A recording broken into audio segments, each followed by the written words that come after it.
Installing a print server on a ZT200 series printer. Turn off the printer and disconnect the power cord and data cables. Connect yourself to an anti-static device. Place the printer on a grounded anti-static mat. Unscrew the bottom and top screws on the connectivity option cover.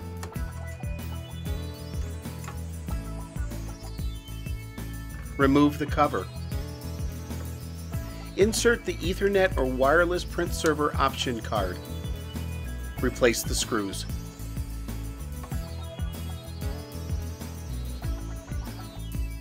Reconnect the power cord and data cables.